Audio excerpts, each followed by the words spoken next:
how to have a contact option, business phone number on my profile on Instagram. Of course, today guys I will show you how to do this. Just watch the video until the end. You go first and you open your Instagram. Then as you see, when my Instagram it's opening, I just go down and open my profile here.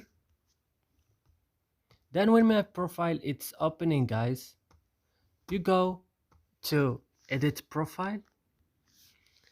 Then you go to down and click on contact option.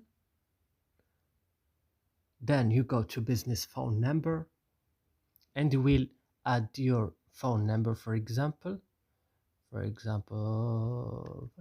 don't know, just a random number, and I will click here save and click save again. Then I will back to my profile to see if it's work or not. I will go to contact, and as you see now I have a number. And that's it guys, I hope this video is useful and helpful for you. Don't forget to like and subscribe in our channel, and see you next video.